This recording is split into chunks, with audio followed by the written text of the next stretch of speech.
السلام علیکم. قلم کار کے ساتھ میں ہوں گلزار مصطفی. وطن عزیز میں بہت سی سیاسی قداور شخصیات گزری ہیں جنہوں نے سیاست کے میدان میں اپنا نام بنایا. پاکستان کی سیاست میں چند ایک سیاستدان ہی ایسے گزرے ہیں جنہوں نے ملک و ملت کو ہر آڑے وقت میں جوڑ کر رکھا. ایسی ہی ایک قداور سیاسی شخصیت آصف علی زرداری کی ہے. خامیوں سے قطع نظر سابق صدر آصف علی زرداری کی شخصیت میں سب سے بڑی خوبی ان کا ملک و ملت کو جوڑ کر رکھنا ہے. محترمہ بے نظیر بھٹو کی شہادت پر جب ہر طرف غصہ تھا، ہر طرف احتجاج ہو رہا تھا، ملک توڑنے کی باتیں ہو رہی تھیں، تو اس وقت آصف علی زرداری نے پاکستان کھپے کا نعرہ لگا کر دانش مندی اور حب الوطنی کا ثبوت دیا. اگرچہ انہوں نے اس وقت کی مسلم لیگ کو قاتل لیگ کہا تھا، لیکن اس کے باوجود مفاہمت کا راستہ اختیار کیا.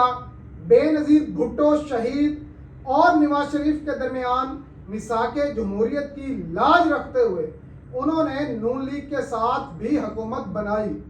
اس بات میں کوئی دوسری رائے نہیں کہ اسی لیے ان کو مفاہمت کا بادشاہ کہا جاتا ہے. اس بات میں کوئی مبالغہ بھی نہیں. انہی کی مفاہمت کے باعث آج پی ڈی ایم برسر اقتدار ہے.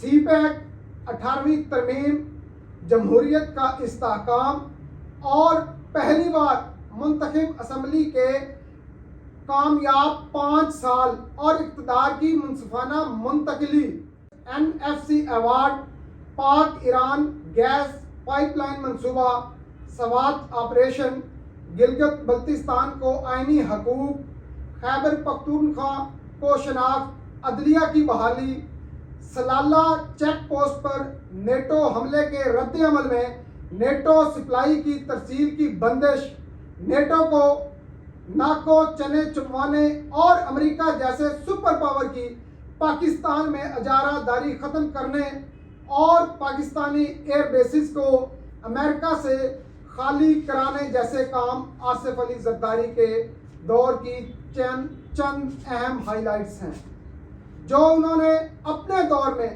سیاسی بصیرت و دور اندیشی سے کامیابی سے سر انجام دیے. آصف علی زرداری کی اسیری بھی کسی سے ڈھکی چھپی نہیں، اسی لیے انہیں مرد حر بھی کہا جاتا ہے. دوستو، یہ بات ضروری نہیں کہ ہم صرف تنقید ہی کریں. ہمارا کام برائیوں کی نشاندہی ہے اور اچھے کاموں کی تعریف کرنا ہے. ہماری تنقید بھی اپنے ملک پاکستان کے لیے ہے اور ہماری تعریف بھی اسی وطن عزیز پاکستان کے لیے ہے. اگر کوئی بھی سیاستدان اپنے ملک کے لیے اچھا کام کرے گا تو ہم اس کی تعریف کریں گے، اور اگر کوئی ملک کو نقصان پہنچائے گا تو پھر ہمیں اس پر تنقید کرنے سے کوئی نہیں روک سکتا. صحافی معاشرے کی آنکھ ہوتا ہے.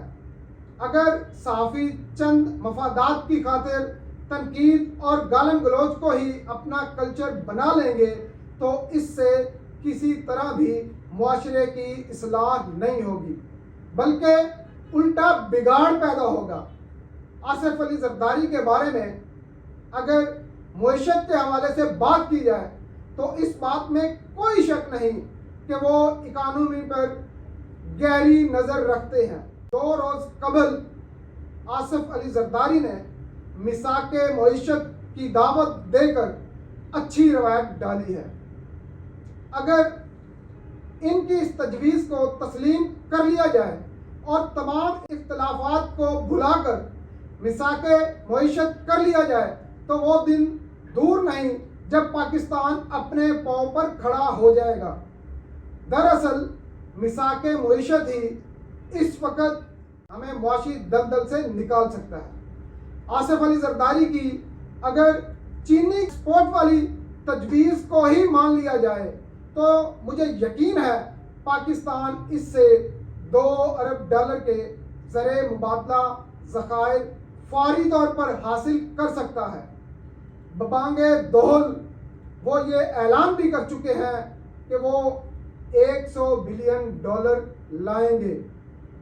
آصف علی زرداری اس بات کا بھی ادراک رکھتے ہیں کہ ہمارا مستقبل ہمارے نوجوان ہیں، اسی لیے انہوں نے یہ کہا ہے کہ ہمیں چاہیے کہ ہم نوجوانوں کا کمپیوٹر کے ذریعے ٹیسٹ لیں، یعنی وہ یہ چاہتے ہیں کہ ہمیں نوجوانوں کے ہنر سے فائدہ اٹھاتے ہوئے آئی ٹی کے سیکٹر کو فروغ دینا چاہیے۔ وہ یہ بھی تسلیم کرتے ہیں کہ ہمارا تعلیمی نظام درست نہیں۔ انہیں اس بات کا بخوبی ادراک ہے کہ تعلیمی انقلاب کے بغیر معاشی انقلاب نہیں آ سکتا۔ دوستو، سابق صدر زرداری نے پاکستان کو امیر بنانے کا فارمولہ بھی پیش کیا ہے۔ فارمولہ بہت ہی سادہ ہے، اگر واقعی فارمولے پر عمل کیا جائے تو ہماری صنعت کے مردہ گھوڑے میں جان ڈالی جا سکتی ہے۔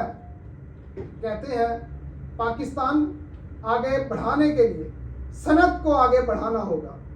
انہوں نے یہ پیشکش کی ہے کہ اگر وہ سندھ میں پڑی بنجر زمین کو آباد کریں تو وہاں مزید صنعتیں لگ سکتی ہیں، یعنی اس طرح سے وہ یہ اعلان کر رہے ہیں سندھ اپنے دامن کو کشادہ کرتے ہوئے صنعت کاروں کو سہولیات فراہم کرنے کے لیے تیار ہیں۔ اگر دوسرے صوبے بھی اپنی بنجر زمینوں کو آباد کر کے وہاں صنعتیں لگا دیں تو 1 سے 2 سال میں ہمارا ملک خطے کا سب سے بڑا صنعتی ملک بن سکتا ہے۔ سابق صدر آصف علی زرداری نے پاکستان کو غریب ملک کہنے والوں کو احمق قرار دیا ہے۔ ان کے مطابق پاکستان غریب ملک نہیں، ان کے نزدیک صرف شہر اقتدار کی پالیسیوں کی وجہ سے ہماری معیشت اٹھ نہیں رہی۔ دوسرے معنوں میں اگر یہ کہا جائے حکمرانوں کی پالیسیوں کی وجہ سے پاکستان میں سرمایہ کاری نہیں آ رہی تو بے جا نہ ہوگا۔ مجھے یاد ہے سابق صدر آصف علی زرداری نے پارلیمنٹ میں پہنچتے ہی سابق وزیر اعظم عمران خان کو سب سے پہلے چارٹرڈ آف اکانومی کی پیشکش کی تھی، لیکن بدقسمتی سے عمران خان نے اس تجویز پر کان نہیں دھرے اور بس قوم کو شیخ چلی کے خوابوں کے پیچھے لگا دیا۔ بہرکیف اب بھی اگر ہمارے حکمران سنجیدگی کا مظاہرہ کرتے ہوئے چارٹرڈ آف اکانومی پر اتفاق رائے کر لیں تو ہمارا ملک ایشیا کا ٹائیگر بن سکتا ہے، مطلب ہمارا ملک ایشین ٹائیگر بن سکتا ہے۔ دوستو، یہ بات طے ہے کہ تجارت کے بغیر ہماری معیشت آگے بڑھ سکتی ہے اور نہ ہی ہمارے معاشی حالات بہتر ہو سکتے ہیں۔ بدقسمتی سے ہم قرضے لے کر قرضے ادا کر رہے ہیں۔ یاد رکھیں، کبھی کوئی قرضے لے کر ترقی نہیں کر سکتا۔ ترقی صرف وہ قومیں کرتی ہیں جو اپنے وسائل کو بڑھاتی ہیں۔ ہمارے ملک کی آبادی 25 کروڑ سے تجاوز کر چکی ہے، لیکن ہم اللہ تعالیٰ کی عطا کردہ ہر نعمت کے باوجود اغیار کے سامنے ہاتھ پھیلانے پر مجبور ہیں۔ اگر اب بھی ہمارے سیاستدانوں نے ہوش کے ناخن نہ لیے تو پاکستان کو دیوالیہ ہونے سے کوئی نہیں بچا سکے گا۔ دوستو، سابق صدر آصف علی زرداری کی تجویز ہمارے ملک کے لیے تازہ ہوا کا جھونکا ثابت ہو سکتی ہے۔ مجھے امید ہے کہ اس تجویز پر ساری سیاسی جماعتیں متفق ہوتے ہوئے عمل درآمد کریں گی، کیونکہ اس تجویز میں ہمارے ملک کا مستقبل چھپا ہے۔ ہمیں اپنے ملک کا بوجھ خود ہی اٹھانا ہوگا۔ اگر ہم نے اپنا بوجھ خود نہ اٹھایا تو ہم اپنے ہی بوجھ سے دھڑام سے نیچے گر جائیں گے۔ اغیار کے ٹکڑوں پر پلنے والوں کی کوئی اوقات نہیں ہوتی۔ ہمیں اب بیرونی کشکول کو توڑ کر خود اپنی مدد آپ کرنی چاہیے. ایسی پالیسیاں بنانی چاہیے جس سے ہمارے نوجوانوں کو باہر کے ملک فرار ہونے کے بجائے یہیں بہتر روزگار میسر آ سکے.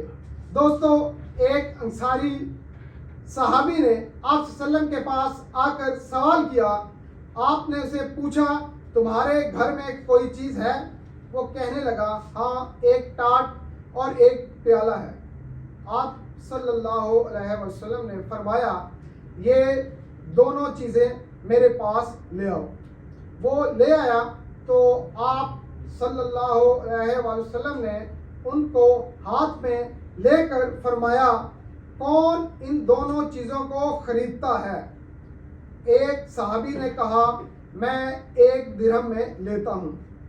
آپ صلی اللہ علیہ وآلہ وسلم نے فرمایا 1 درہم سے زیادہ کون دیتا ہے؟ اور آپ نے یہ بات 2-3 بار دہرائی تو ایک صحابی کہنے لگے میں انہیں 2 درہم میں خریدتا ہوں. آپ نے 2 درہم لے کر وہ چیزیں اس آدمی کو دے دیں.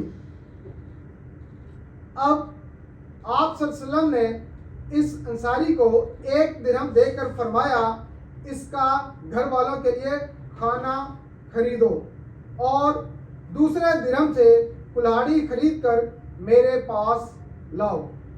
جب وہ کلہاڑی لے آیا تو آپ نے اپنے دستے مبارک سے اس میں لکڑی کا دستہ ٹھونکا، پھر سے فرمایا جاؤ جنگل سے لکڑیاں کاٹ کر یہاں لا کر بیچا کرو اور 15 دن کے بعد میرے پاس آنا. 15 دن میں اس شخص نے 10 درہم کمائے، چند درہم کا کپڑا خریدا اور چند کا کھانا، اور آسودہ حال ہو گیا. 15 دن بعد آپ نے فرمایا یہ تیرے لیے اس چیز سے بہتر ہے کہ قیامت کے دن سوال کرنے کی وجہ سے تیرے چہرے پر برا نشان ہو. حضور اکرم صلی اللہ علیہ وآلہ وسلم کے اس فرمان عالی شان سے سبق سیکھ لیں تو ہمیں بھیک مانگنے سے چھٹکارا مل جائے گا اور ہم دن دگنی اور رات چگنی ترقی کریں گے. اس کے ساتھ مجھے اجازت دیں. اپنا اور گرد و نواح کے لوگوں کا خیال رکھیں. فی امان اللہ.